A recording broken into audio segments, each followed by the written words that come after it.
देखिए, जो महिला दिवस है सिर्फ हमारे लिए ही नहीं है। अंतर्राष्ट्रीय स्तर पर 8 फरवरी को लोग महिला दिवस मनाते हैं। 8 मार्च को लोग महिला दिवस मनाते हैं और हर स्तर पर लोग मनाते हैं। ये बहुत अच्छी शुरुआत है, खास करके महिलाओं के दृष्टिकोण से।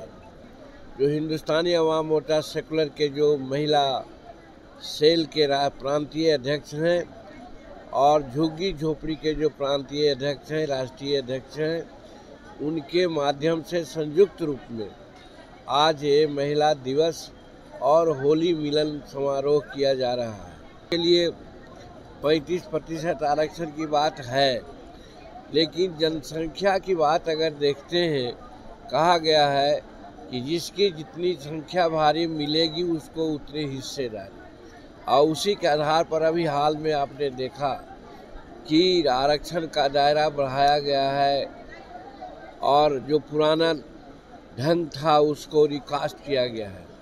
हम आज महिला दिवस के अवसर पर मांग करना चाहते हैं कि जब महिलाओं की जो आबादी है, उस आबादी बिहार के मुख्यमंत्री हैं, उनका ये प्रयास रहा है कि बिहार के महिलाओं को हम हर दृष्टिकोण से आगे बढ़ावें।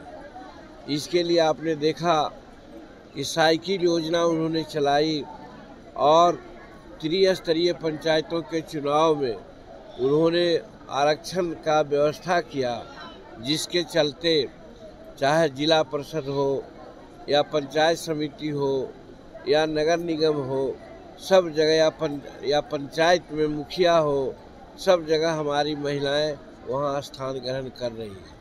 लेकिन एक चीज़ की कमी हम देखते हैं, जो कहना चाहते हैं, हमारी बेटियां का जो पढ़ने का अभी प्रतिशत है वो कम है, और इसके चलते जहां हमारे बेटियां मुखिया के रूप में चुनाव जीत जाती हैं, सरपंच के लिए चुनाव जीत जाती हैं, मेयर और चेयरमैन के रूप में जीत जाती हैं, तो वहाँ पर उनके हस्बैंड लोग ज़्यादा प्रभावी होते हैं। यही कारण है कि मुखिया के पति को हम लोग कहीं कहीं एमपी साहब कहते हैं, सरपंच के पति को हम लोग कहीं एसपी साहब कहते हैं।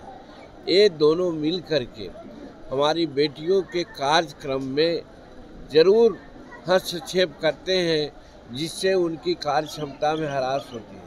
इसका कारण है शिक्षित न होना। तो ऐसी परिस्थिति में अभी शिक्षा के लिए बहुत अच्छी व्यवस्था की जा रही है। अम्बेडकर साहब ने कहा था कि भाई कॉमन स्कूलिंग सिस्टम होनी चाहिए।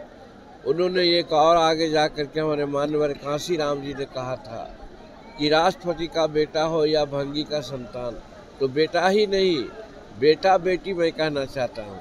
उन्होंने बेटा कहा था, लेकिन मैं ये कहता हूँ कि राष्ट्रपति का बेटा हो या बेटी हो, और या भंगी का संतान हो, चाहे बेटा हो या बेटी हो, सबको शिक्षा एक समान मिलनी चाहिए।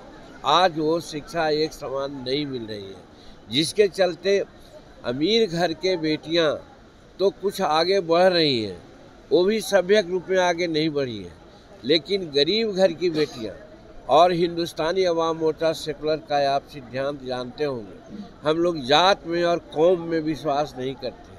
हम लोग विश्वास करते हैं कि दुनिया में 2 ही जात हैं, एक अमीरों की, एक गरीबों की। तो उस लहजे में अगर हम देखते हैं तो हिंदुस्तान में और बिहार में 80% गरीब तबके के लोग हैं। यानी अगर 100 महिलाएं हैं तो 60-70 महिलाएं सब गरीब होती हैं, लेकिन उनकी पढ़ाई का विशेष व्यवस्था नहीं है।